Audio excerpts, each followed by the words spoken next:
We're live. Hey, everybody. Hope you're having a great day. I am. I'm feeling springy. Hey, how are you? Back from Ireland? Erin just jumped on first. Good to see you. We get to talk to Ted Schatz today, someone I have never met, so it's always fun. Some of his descriptions of himself in setting up for this were pretty funny. He's got a whole bunch of roles from punk rock dad, works in a sup shop, but that's not his main job, college professor, and lives in the Pacific Northwest. And boy, my life has intersected with a lot of people from the Pacific Northwest lately, and he knows a couple of those. So fun stuff. Excited to talk to him. Interestingly, a little bit like last week, I didn't know I was going to have two college professors in a row. That's not something that I knew about him. But excited about all the different things. He works with a global brand too that we haven't heard much about, so excited to pick his brain there. So let's invite him on. I think he's on NSP North America. I know that he has a different Instagram accounts, but he takes care of that one for them. Sunny Macedonia. Is it always sunny there? And what is your first name, Paddle Club? Oh, hey, Ted. I'm talking to your fan club that are listening in. Oh, wow. That's an odd thing. Wow. All right. Isn't that fun? It's pretty fun. It's pretty fun. So I didn't introduce you exactly as you described, but I love all your different definitions of yourself. Pretty funny. From punk rock dad, you work in a store, you're a college professor. I love the whole movement geek thing though. And it sounds like that's what you both teach and what attracted you to stand-up paddleboarding. So tell us your water story and how you found stand-up paddleboarding. Oh, man. So my water story, where to begin? I was a young child. No. So I came across, I've been a water person most of my life. I grew up in a super small town with rivers and lakes and so on and so forth. Grew up with my dad, taking me out on the boats, taking me fishing. I had an uncle that's a really big, kind of like one of the original windsurfers of like the Hood River area, my Uncle Jeff. And, you know, he was always influential. He back in the day when wakeboarding was originally called scurfing and that came about, he's like, hey, let's tow behind a boat and try this out. He was the same guy that got me into actually snowboarding at one point in time, so frozen water. But ultimately, it kind of board sport started with skateboarding. And so I started there. I had a little concrete slab at my house out in the middle of nowhere and picked up a really cool skateboard with a ninja on the bottom of it because everybody needs a skateboard with a ninja on the bottom. Everybody. Yeah, and that's kind of where it began. And later in life, I came across surfing. For most of my life, I always wanted to surf, but I lived up here in the Pacific Northwest. Our ocean is around 50 degrees, give or take a few year round. And so I didn't really know at that time that there really was surfing up here. And I came across a guy in one of my college classes, actually, who owned a little surf shop in Vancouver, Washington, and said, hey, I'll take you. And so I got out my first time surfing, and he was old school Southern California. I think when I caught my first wave, he actually tackled me off of it because I snaked him, and he'll line up right away, like total, like, yeah. But yeah, so I kind of started surfing and playing from there. As I continued in college, I actually got into rowing.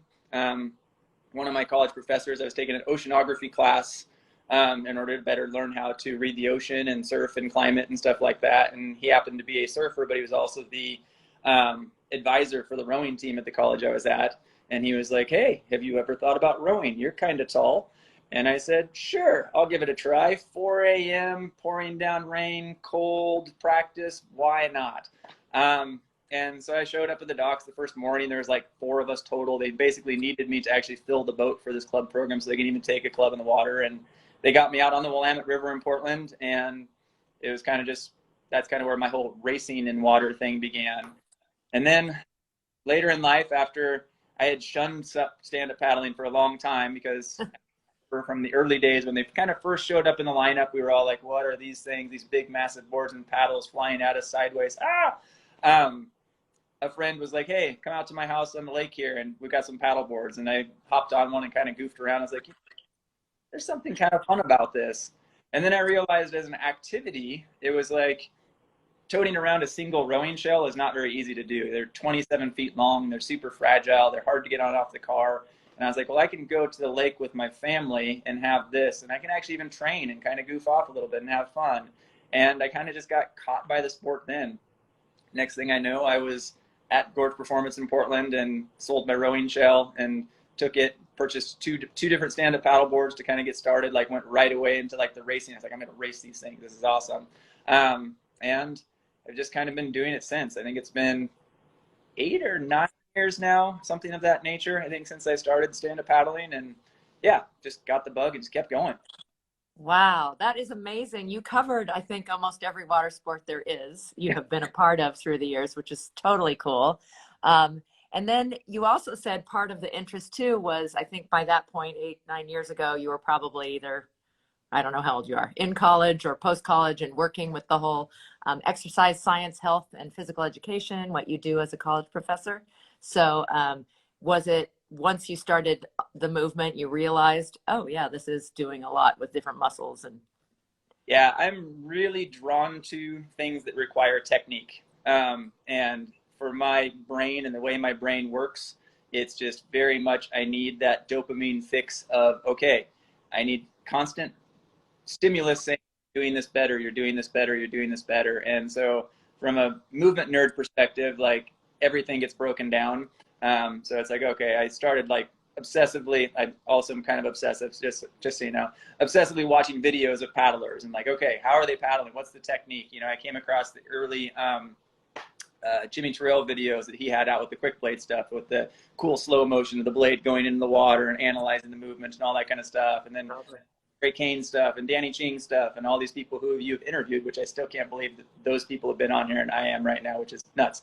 But anyway. we're all the same community. Oh, one of the other things that drew me to Sup, actually, which we'll probably get to that later. But yeah, I just kind of started breaking it down and kind of like going through like, okay, what muscles are involved? Like, how do you engage your legs more? Why are different bodies, like lately I've really been obsessive, like why do different bodies paddle different, and what are advantages of different body types for different style paddle strokes? Because we see in our sport there are very different style paddle strokes. The foundations are kind of the same, the entry, the catch, the drive, but beyond that, everybody looks very different.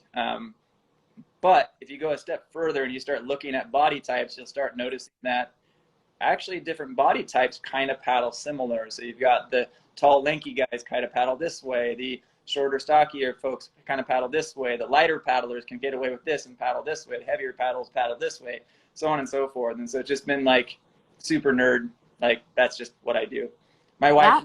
That is super interesting, and I've never heard anybody kind of analyze that. Do you mind getting a little more specific, like certain tendencies you've noticed in those different areas? Like I always think of Danny Ching has the longest lats I've ever seen, and he actually has a lower center of gravity.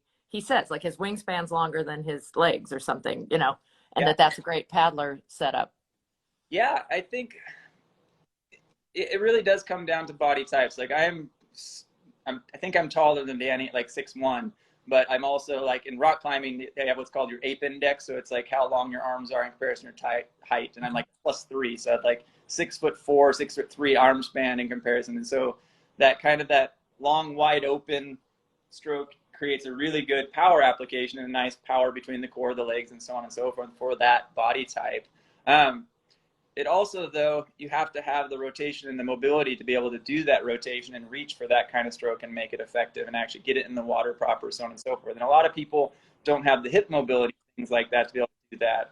And then on kind of the other end of the spectrum, you might look at like Michael Booth's stroke, who's actually a shorter paddler, kind of a little bit squattier as far as paddle, but super muscled up. And you don't see a lot of rotation in his stroke. It's a lot more squared up the whole time. He actually talks about that in his technique, about really being squared up and bearing the blade and getting your weight on top of the paddle. And he really drives through that way. Then you have Tituan, which is my personal, like, obviously I'm an NSB guy, so Tituan's paddle stroke is, to me, is like the prettiest in the industry. But it's just this, again, he's got a little more rotation and like he has a little bit more pullback, but then that top arm is a little bit bent more than Danny's is. And it's got kind of just this like really efficient look to it, I guess is a good way of putting it. Like it just never looks like he's trying very hard. Then you have Daniel or Bruno Hasulio. Stroke is totally different. He's a really light paddler. he can get away with a little bit more rise and fall on the board, I think. So a little bit more of that bouncy stroke because he's lighter. He can kind of get away with that up and down versus somebody like me that's 200 pounds. If I drive the board down, it's going down for a little while, back up.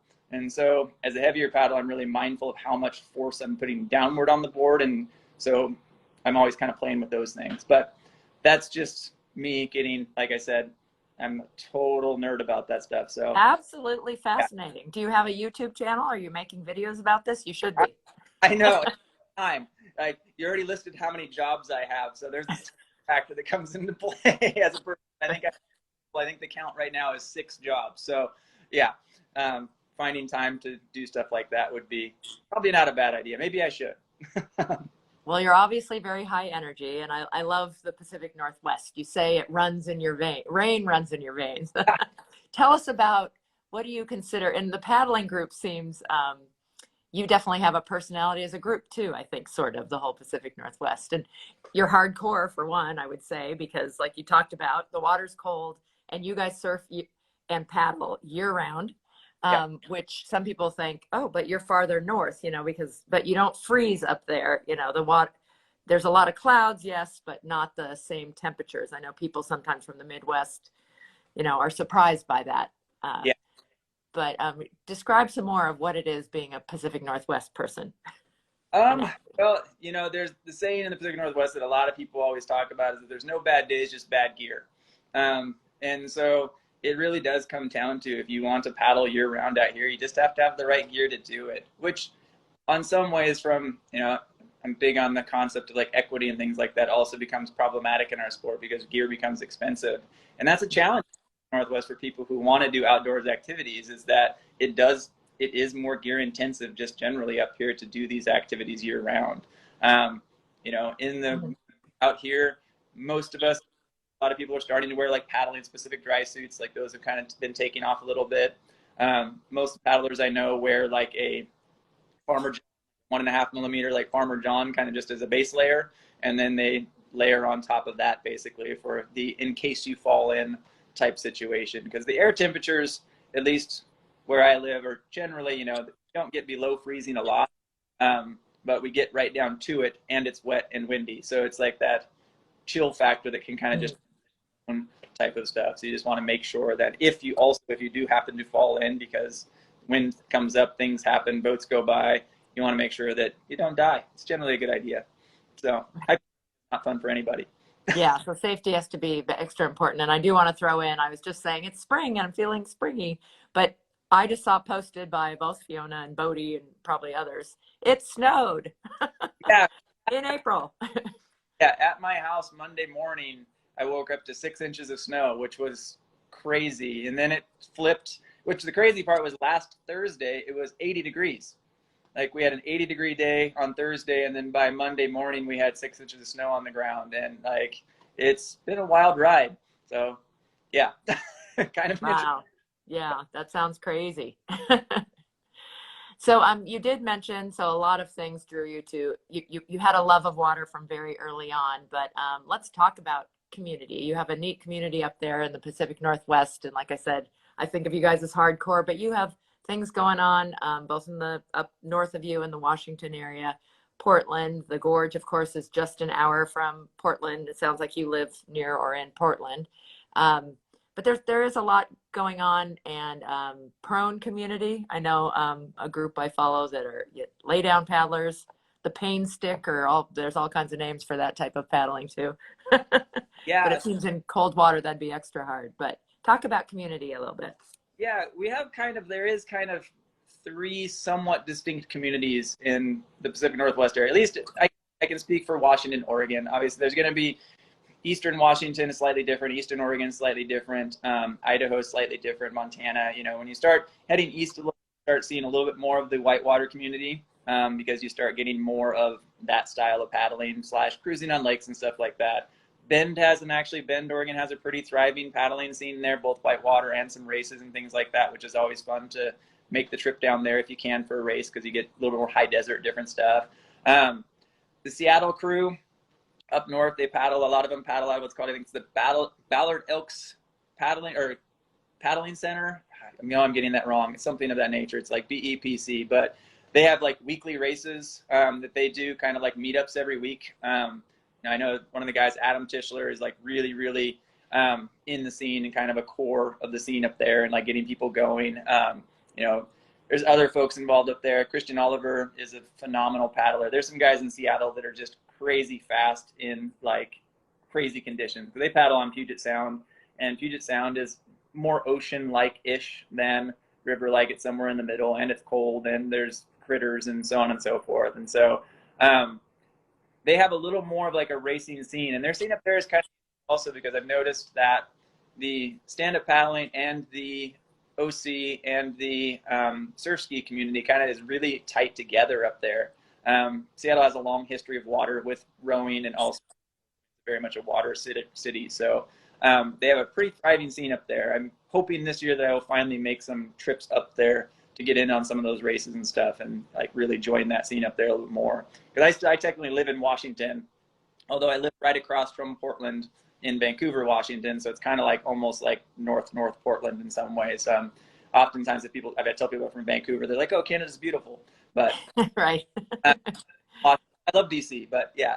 And then we've got the Portland scene. And the Portland scene, you know, we've had a few like big name paddlers come to town in the last couple of years, and they were kind of blown away. Like last year, Bant Roediger was in town, and he came in out with us for a night, and he was just kind of blown away by like the scene in Portland. Like we have right now, it's already started back up again. They have like weekly happy hour paddles where people get together. At one point, there was even a sign posted on this tip of this island where that the Sup PDX board meetings here. And so people would paddle out there on a said night, and everybody join up out there and have a beer and hang out and just meet each other, talk to each other, share boards, let everybody try out gear, all that kind of stuff. We also have Gorge Performance, which here in Portland has been like the kind of, Kim and Bob are kind of like the mom and dad of sup paddling for the Portland area in a lot of way. They're really the ones that introduced us to it. They're the ones that put on the races that are local for us. We've got the Willamette Sup Cup actually coming up here in just a couple weeks. We've got the Rose City Classic, which is in September. And they're both just great races that are very community focused. And then Gorge being kind of the hub where everybody comes when they want to talk boards and stuff like that. It's been such a phenomenal place. I mean, I know it's the first place I learned about boards. And now I get to work there too. And so I get to get all these new people that come in and kind of be, hey, that was me, 9 years ago, walking into like this overwhelming, like, what are these 14-foot things tipped up here I need, so on and so forth. So it's a really fun scene. The Portland scene represents all the great things about Portland. It's super inclusive. Everybody's welcome. Like all these things that are the core and what's great about the Portland area that people take pride in here. And the Portland paddling scene, that's what it's all about, which I love. They're not quite as racy yet, but we're seeing right now, it's kind of cool. There's a bit of a almost like two paddlers in the Portland sup scene right now. And this second generation, the newcomers they're not young. They're just a new group that has kind of stepped in per se. Well, I shouldn't say that. They're young. Sorry, you're young. But they're actually like improving and they're getting really into paddling and wanting to learn more technique and they're starting to want to race and they're moving to more racy boards. And so I think we're going to have a pretty thriving racing scene here in Portland in the next couple of years. I know it's really inspired me, like new people paddling and getting stoked. Like it's so infectious that you're just like, oh my gosh, like I really want to. It's super exciting. We're hearing about opportunities everywhere because during COVID, actually people did start paddling and often it wasn't on the racy board as you're calling it. But some of those people want to keep going and want to improve and maybe care about paddle stroke and learn about it. How lucky is Gorge Performance not only to have Bob and Kim, who are super awesome, the rooters, but also to have people like you. I mean, you've already shared how much knowledge you have, and that's what we love about specialty retail shops. Is that's where you go to find out, especially these people who bought something online on the pandemic, because that's what was happening. They need people, they need community, but they need people who know what they need, because they missed that, and maybe they didn't have the lesson and they didn't learn. But wow, what a great description of the cool scene. I actually have been lucky enough. I have something from Portland, Oregon, and I did get to paddle. It's probably before your time, or maybe right when you got started in racing. Tanya Farman ran an event. It even had, I had to pull this out. That's amazing. You got to punch. We had sup jousting. Because Amazing. we like our fun, we like our exercise, and we're competitive too, but a lot of fun. So I've had great around Rose Island, I think the race that I got to do, and I don't remember all the details or who put it on, but got up there with and had a chance to enjoy your area, and of course usually get to the gorge. Unfortunately not this year. They did some time changes that didn't work for my already planned July. Yeah, that's been a little bit of a struggle for a lot of people. I think the logic behind it was that they have the Gorge Downwind Champs the week before now when they moved it, and I think they were trying the idea. And I'm totally speaking out of, like, haven't talked to them about this, but I think the idea was to have like the 2 weekends in a row so that people could travel up and have 2 weeks in crazy racing and so on and so forth, which it makes sense for a lot of people, but it's also hard when things get moved around like that on people. Yeah. No, but hopefully it will now. They needed to find the correct place, and I heard it might have something to do. They've added wing foiling and racing, and maybe to that community. Not sure of all the reasons, but yeah, it makes sense. It was just a little bit late, but next year. More wind too. So July generally is a little more, the gorge is more the gorge in July than it is in August too. Like when people talk about the gorge, they're kind of July. Yeah. So the first move to July, we really got it, but a lot of us had made reservations for the end of July. But I see why they went where they were. I just wish they'd announce it more instead of us guessing the different reasons why. So let's talk about NSP, because it is a great global brand, and I don't hear enough of it in the U.S. So I was happy to know. I think I know about you from two directions. One, we'll talk about in a minute, USA Sup and board members from the Northwest, and you're our new regional rep, one of them. But NSP, I always wonder who's behind a brand on Instagram. So I think I was texting, cool to see, great footage. Who are you? Yeah. I'm Ted. Yeah. So talk about NSP and how long you've been working with them. I am sure you paddle their boards, and a little bit about their race equipment. Oh man. Or any equipment. Yeah, NSP, my journey with NSP has been kind of an interesting one. It actually started kind of in an odd way. I had already purchased an NSP board. It was my first downwind board that I bought, was a old surf race, a DC surf race, a 14-footer. It came highly recommended from Bob at Gorge, and I think it was actually his favorite board that he kind of used and demoed. Then I bought it used from him, type of thing, and started riding it and just kind of fell in love with the boards. Years later, I was blown away by, actually, it comes back to community, the NSP team. For the Gorge Paddle Challenge, I think it was in 2017, they came in pretty large numbers to town. And it was such a neat thing that they actually came to Portland, like the whole team, like not just anybody. Like it was like mind-boggling. They just hung out with us in Portland. Like, I mean, we're talking Travis Grant, T. Twan, Ty, we had, who else was there? A few more of the French guys. Like, I mean, it was like this amazing thing. And they just came and they hung out with us. It was all, I think Jeremy Vane was who was kind of in charge of the team at the time. And he brought them out, created this vibe. And they hung out, drank beers with us, and just hung out and let us ride their boards. And I was just like, I was sitting there talking to Travis Grant, which I'd been studying his stroke for, like, and watching his videos. I'm like, I'm talking to this guy about kettlebell training. Like, this is insane.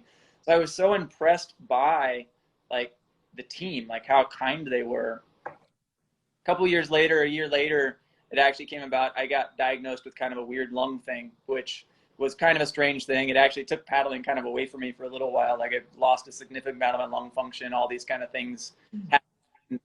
I'd been paddling NSP boards, and one of my ways of kind of like battling back was that I wanted to do a fundraiser for the Sarcoid Foundation. So sarcoidosis is kind of this strange disease that they don't know a lot about. The only people that really know much about it is if you watch the TV show House, which when I got told I have a house disease, I was like, oh, that's awesome. Exactly, right? So it's kind of an autoimmune-ish type of thing. And anyway, I reached out actually to NSP at the time saying, hey, I already have an NSP board. I don't really want anything other than if I take pictures of this, will you guys share my journey and kind of like help me with this fundraiser? And they were just like, yeah, that's a no-brainer. And then eventually, when the Carolina launched, I was able to get my hands on one to try out, and I wrote a review on it. And their marketing director guy liked my writing, and was like, hey, we're going to go ahead and do this. We're going to make you one of our brand ambassadors. And I was like, still to date, like when I see like NSP team member Ted Schatz, I'm just like, I grin, like I chuckle. I'm like, are you kidding me? Like, because like I joke, I use the term a lot. I'm a very exceptionally average paddler. Like there's nothing special about me. Like I don't feel that I'm deserving of this title and this and that, but it's there, and I turned lemons into lemonade type of thing, and here I am. Because of it, I'm here. So years have gone by. I've been kind of paddling as an ambassador for them / team member for the last like 3 or 4 years. And then I've been working with Dominic DiMaggio. I think he's down in your area, actually down there. And the last couple of years, just kind of communicating with him. And there was a need for somebody to kind of take over the social media side because everybody's super booked. And they offered it to me how I'd ran it for him a couple times during the Gourd Paddle Challenge and this and that. And here we are now. And so now I'm running that. You asked about equipment. Sure. Give us some NSP highlights. Some NSP highlights. Well, you know, the thing about NSP, for some reason, like you even mentioned it, like we don't hear about it as much here in the States. And we're trying really hard to change that because the boards are phenomenal. They are a different design than a lot of other boards out there. And I think that people, once you spend a little time on one, you really start seeing those benefits. Our designer, Elaine, is incredible. He designs boards very much around the idea of efficiency and how they move in the water. And initially, for a lot of people, because everybody knows NSPs having like kind of the more roundish bottom to them, a lot of times when you've spent a lot of time on a board that has a flat or concave bottom, you're very used to how that feels. So when you step on something different, it feels very different until you adapt to it. You spend a little bit of time on them and you realize all of a sudden that there are benefits to that design also. And you can see it in riders like, I mean, we'll be honest, T-Tuan could probably be on a log of any sort or anything like that, but the guy's an amazing racer, and you watch him in choppy conditions, so on and so forth. He can take our flat water board, the Ninja, which is a 20-inch wide board, and you'll watch him actually like riding it in like downwindy bumps, almost like no big deal. And that's where he excels, is in these positions where he's drafting and catching bumps and so on and so forth. And the other board, the Carolina, you know, it was designed around the idea of just being a great all-around board. It was designed around the Carolina Cup, which is coming up. It was actually specifically designed kind of for that race originally, to give a board that was kind of that all-arounder that can do everything pretty well. And it holds up to that. Here locally, I know it's a couple of the local Portland folks, it's like their favorite board to ride, even in the gorge and stuff like that. Like it's actually becoming a really great board if you like dugouts, which that's a whole nother topic we'll get kind of crazy about. So there's the very hardcore flat board only, and then there's the dugout only. And I'm of the school of thought of like ride what makes you happy school. But so yeah. And then we have the Puma, which is your classic surf race board in the race line. The Puma is designed mostly for surf racing or for just kind of all around use. It's basically a Carolina that's not dug out right now. It's kind of the design and stuff of it is. They're all carbon, they're all light. Our price point is actually one of the best in the business as far as race boards go, which is good. It gives a better entry point. It's kind of the core values of NSP since the beginning. When NSP started in Hawaii, if you do a little homework on that, the whole purpose of the brand was to create boards that were more affordable for the masses, and we're still trying to kind of hold true to that, even with our race boards, to the best as we can. So yeah, there's a little bit about the stuff. Great. No, that was super great description. And I've heard of all those types of boards, but never knew what their specific intent was and how they're used. And love that you're bringing in the people like T2 and watching him downwind, especially. He just flies. Yeah, he just reads water like just amazing. Totally amazing. Yeah, love that. So NSP, that's a really cool story. I'm sorry about your health challenges. I did used to watch House, and every disease was some that you've never heard of, and I have not heard of your particular condition, but it sounds like you're doing better and have a handle on it, I hope. Yeah, I think generally speaking, yeah, it's all good for me right now. I mean, it was a big kind of like punch in the gut in the beginning when you get a phone call from a doctor when you're figuring things out. Like basically, I had like what they thought was pneumonia, so I like couldn't walk up a flight of stairs without being breathless. I was like, "What's going on?" And then after 6 or 7 months of kind of like X-rays and MRIs and this and that, they came to the conclusion it wasn't just pneumonia; something else was going on, and they came up with the diagnosis of sarcoidosis, which did cause scarring in my lungs, which is part of it. Fortunately, it has not been progressive. For some people, it can actually be progressive and move to other organ systems and stuff like that. But nobody wants to get a phone call from your doctor saying, all right, you have a potentially progressive chronic disease. It's way a big part of what you do for a little while.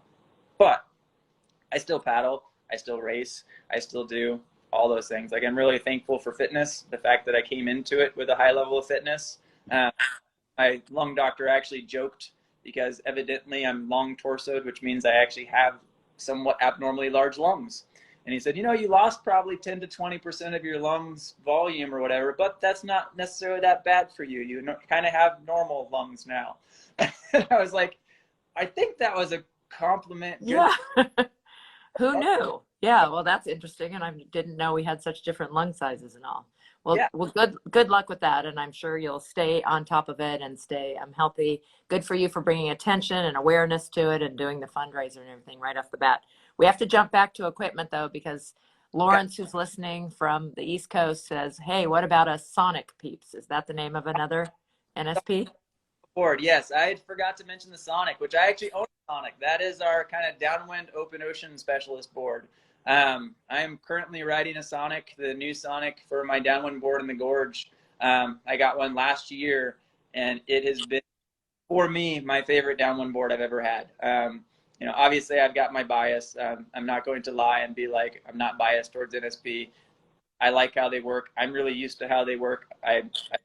But man, when you get a little swell going, that board just catches it and goes. Like it wants to catch bumps, and it makes it kind of easy. Like you can almost just like take half a step back and just kind of sit there and just kind of paddle and then steer your paddle this way and that and work the bumps left to right. And yeah, the changes to the one that they did last year, which is the same as this year, made it more stable. So it actually has more stability than the older version had. A little less of a pintail, which gave it a little bit more stability. It's kind of a beefed up Carolina now.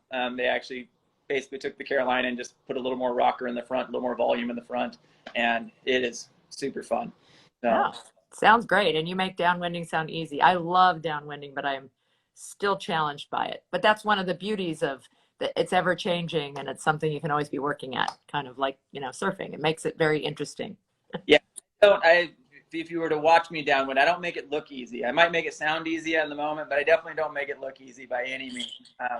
Yeah, go out and paddle with Tetuan or Bant Roediger or one of those guys, and like you'll just sit there and watch them like dance around on the board and drag their foot in the water, and you're just like, I'm just like, okay, here we go, come on. So That's all right, Ted. Some of us are human, right? exactly. So I have to throw out another question. I'm hoping this is somebody you know because it doesn't really make sense to me, and I'm guessing it's sort of an inside joke. Why are buoys so rad? From Joe Cool 767. It's a bit of an inside joke. So there's a group in Portland of guys that paddle together and barbecue together and drink together and surf together. They're somewhat informally known / formally known as the GP, aka Gorge Performance Buoys. So there you go. That's where the buoys come from. Joe. Well, and interestingly, because we've talked about that word, they pronounce it differently in Australia. Boys. Yeah. You're the boys. So and they don't say, they think it's weird in America. I think it's where we say it buoys, and maybe it's Great Britain also. They're like, wait, is this the same word? I'm like, yeah, we spell it the same way. Buoy. Yay, boy. So you've got a fan club. It looks like a few of your, people who understand know. But thank you for explaining what that means exactly. That's anybody wants to be stoked on water stuff, follow Manny on the Instagram. That guy's like paddling outrigger canoes and paddling, lives in a houseboat on the river. Like that guy's the epitome of like stoke out there paddling too. So love that guy. And which one's Manny? OC1 Sup Paddler? Yeah, that's him there. No. super cool guy, super nice guy. Very cool. Well, I'm going to jump to, because Lawrence, who asked the question, is actually one of your fellow regional reps. So Oh, cool. in the next couple of weeks, we are launching USA Sup, and it's a organization, and we so greatly appreciate those of you who've heard about it and are volunteering. We've been focusing on kind of race directors, trying to connect races. We're about community and competition. We hope that people will want to join and help support a very grassroots. We just feel like there's some missing pieces in stand-up paddling, so we want to connect people all over. We chose to just tackle our country at this point in time because we have seen actually a model like this that's very sub-specific. Doesn't mean we don't love all our other paddler buddies, and like you, we've talked about like 5 different, types that we race with or paddle with or enjoy, and there's lots of crossover. But we're going to rank races. We're going to have regions. So you are one of our reps in the North. You're our only one so far, but we'd love to have a couple. Like you were saying, it's nice to have somebody out in Idaho maybe, or someone to the east who focuses on that area for you. But Lawrence is actually one of our reps in, you're the Northwest and he's way in the Northeast. So we're excited about launching that. I hope everybody will find us on Instagram, usasup.org. And we're just getting it together because, again, it was a bunch of volunteers, including 2 of your friends, one who's now on the East Coast. I think you knew Matt Jones or know Matt Jones. I love that. Anybody who is looking for a movement nerd to help with your training programs and stuff, make sure you hire that guy. What is it? Is it Matt Jones? I can't remember. I don't know, but it's a link on our website because, again, we want to be like a resource. We want to list every event in the U.S. because although there are some platforms where, and people in different areas use different things. In my area, it's Paddle Guru that you usually go to. But then, 1 out of 4 races isn't listed on it. So how do you find that and everything? So anyway, we're trying to bring the stand-up paddle racing community. Not that you and I both enjoy all aspects of stand-up, but specifically the racing community for now. And maybe we'll grow from there, but definitely looking for a growth year and a building year. And anybody who's nerds like you and I in whatever way about stand-up, we hope that you'll be part of helping us put it together this year. So thank you for what you're doing. Again, that's your name came at me from a couple directions. So I definitely wanted to talk to you and hear all about it. I have to say, you call yourself exceptionally average. You are nothing but average. All that, like you said, your 6 different jobs that you have and everything. You also called yourself a punk rock dad. So dad to dogs, dad to humans. Humans. Yeah. Two teenagers right now. One's 16, one 13. So yeah. And I have a dog too, so I guess I'm a dad to a dog too. My dog Hatchet is he's probably more popular on Instagram than I am. If I post pictures of him, it's like you get all the likes when you post a dog picture, but isn't that true? yeah. So yeah. So we love those animals. Well, I thought you were you're too young to have teenage boys, but good for you. That adds a whole nother layer to busyness. Just a birthday last week, 44. So getting there. That's a good number. Well, you won't be catching up with me, and that's quite all right. So, in the Pacific Northwest, you hear different things about what we found overall. I was working in the industry that, about 2017 or so, there was definitely a leveling off, and we just had this crazy ride of growth, and racing kind of followed that too. So there was some drop off. We have lost some brands, but I'm super optimistic for everything about stand-up, including the racing scene and growing it. But you need to be, you've mentioned words like inclusive, and really think about, and the youth that are coming.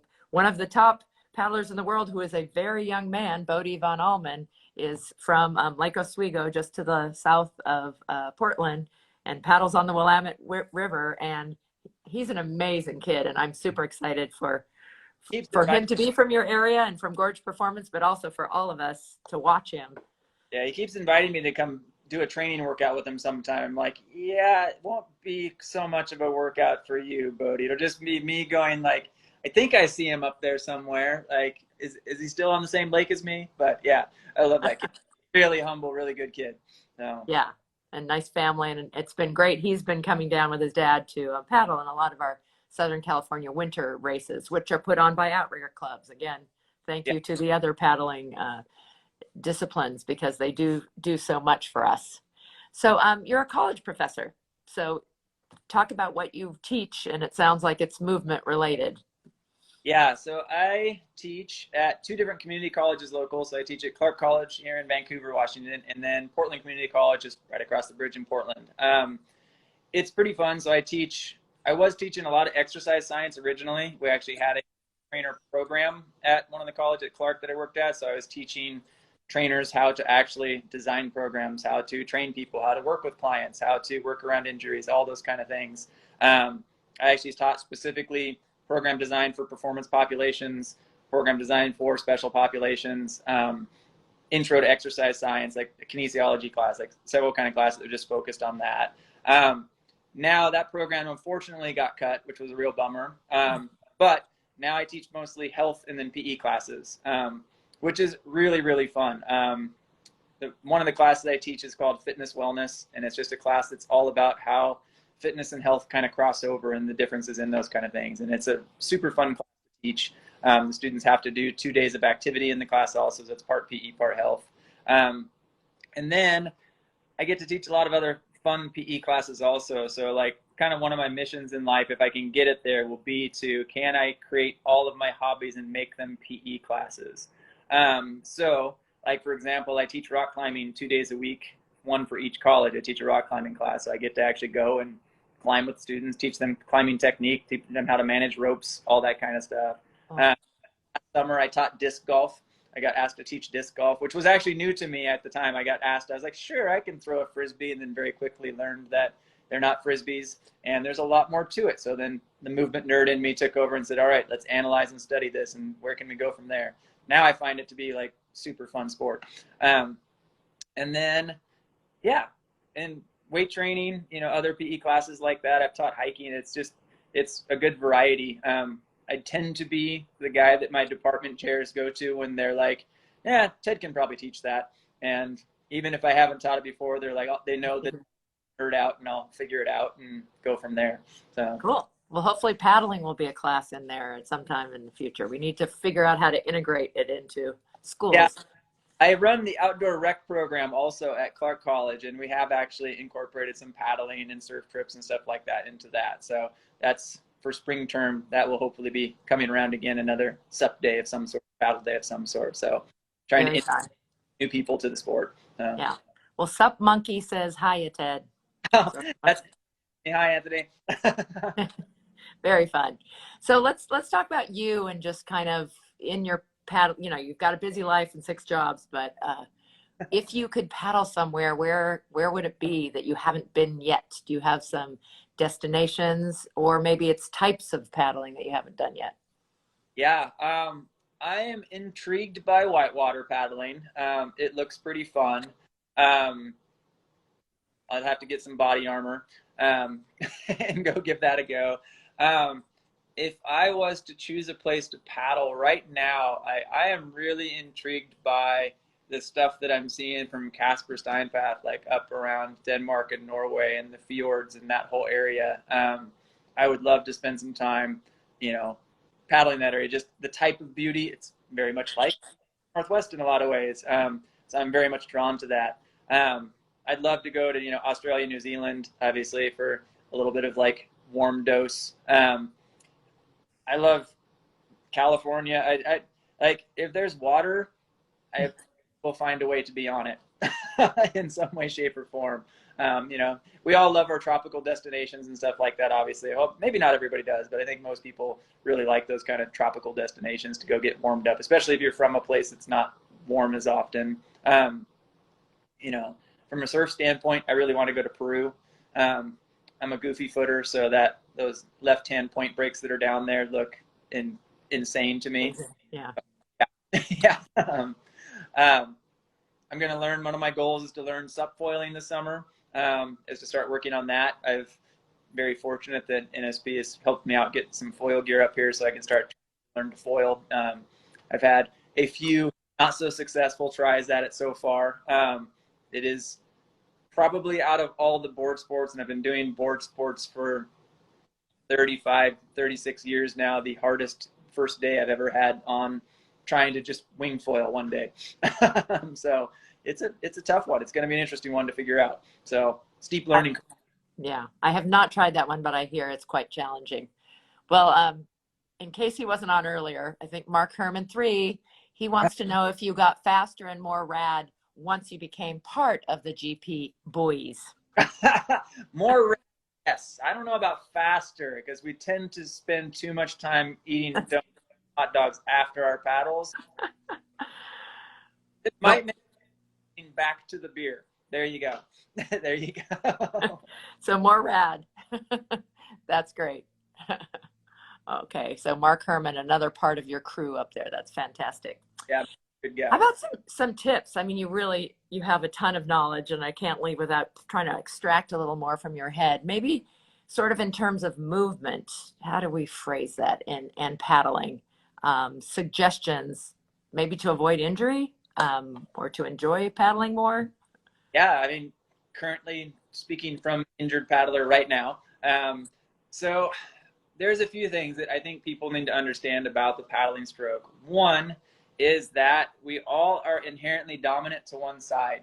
And I think we really need to be mindful of that, because when it comes to the human body, the things that cause injury are ultimately repetitive stress. And so when you do one thing a lot, that starts causing certain tightnesses and so on and so forth, because humans, what makes us so amazing is kind of the principle, and Matt Jones has probably mentioned this to you or other people before, but it's called the SAID principle. So it's specific adaptation to the imposed demands. And the human body will essentially adapt specifically to whatever the demands are that are imposed upon it, and that's for better or worse.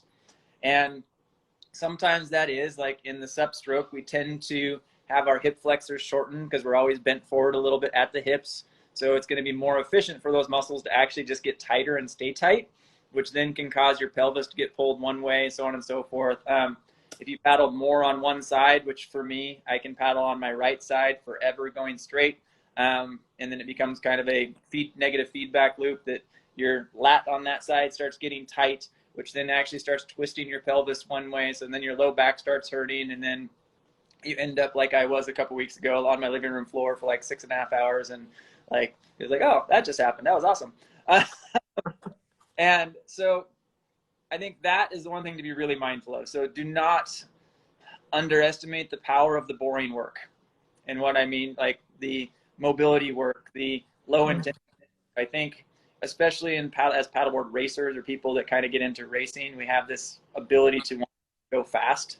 And I know I am super bad about that. I really relate to a lot of like April Zilge's posts that she puts up about like that desire to work hard. That's why at one point I did CrossFit for like a part of a year, but I'm too competitive. And like I would just hurt myself because like you put me next to somebody and start a timer and say, go. I don't care. I'm just like, I'm going to win. Like, that's just what I'm going to do. And so just being mindful of that. The other thing, make sure you're finding joy in it. You know, get caught up in the numbers. And I know I'm speaking a lot of experience here because like we get caught up in the numbers and we get caught up in like the, how fast are we going, or the, how wide is the board we're on, or this or that, or could I be faster if I was doing this or that? And the reality is, we shouldn't really, we're in a sport that we go, you know, the elite guys are now going just under 7 miles per hour. So we're not talking about like life or death speed situations and stuff like that here. So we can probably all take ourselves a little less seriously when we're out there doing this, standing on this board type of thing, chasing each other around a lake or ocean or whatever the case may be. Practice things like the technique. You know, in racing, it's be on a board that you can balance well on and practice the little stuff, the walking around on your board. Like I think that people could spend a lot more time, especially new paddlers, we really get stuck in that glued foot position. Like my feet are glued to the board. This is where they, you know, up here, it's when the weather warms up a little bit, fall in a lot.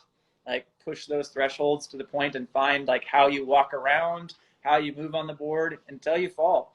Find out where those are. Fall a whole bunch of times, get back up and do it again. Fall some more, do it again. We're so afraid of like not being good at something that we'll not learn how to do it well because we won't actually teach ourselves what that actually gets to, if that makes sense. Yeah. Um, Oh, those are great points. So you weren't done. Keep oh, going. no, that's, you get me going on topics, you won't stop me. But the other thing is, like I mentioned earlier, like when you're looking at technique, look at people that look like you. So look for body types that are similar to yours. If you can't find them in the pros, then find them in your local paddling community. Like kind of look around and see how people are paddling. You know, my paddle stroke probably won't work for somebody who is 5'2". You know, it's going to be a different stroke. It's going to be a different technique. The board I ride might not is going to be different for that person too. So just paying attention to that kind of stuff too. Like, don't get so caught up in the idea that there's one way to do things. I think that that's, and if anybody, honestly, if there's anybody in this industry that is saying to you, or some coach or somebody saying this is the only way, I would question that coach, to be honest, because there's a lot of ways to do things. And, you know, but ultimately coming back to is like, why do we do this? And it's because it's fun. Because it's fun. Find the joy in it. I like that number 2 of your 4. Yeah, Manny says if you're not falling or failing, you're not learning. Yep. Exactly. You would, yeah, we call it Fall In Friday, or when we're working on technique in the paddling group that I paddle with. Oh, We I just love had Jade Housen, who's a good one who can walk all over the board, was just on here a minute ago. Yeah, great advice. I think that the joy part, but all the technique, but not take yourself too seriously. It's such a balance, but that's what's so wonderful. And the fact that it's such a young sport, we haven't even figured out probably what the best technique is for everybody. I think that's a wonderful part of racing, is that you can always say there's still things to be learned. Yeah, I mean, we've seen so much development. I mean, I think of, you know, the first like super crazy race board that I owned was the Morelli and Melvin, the Boardworks M&M.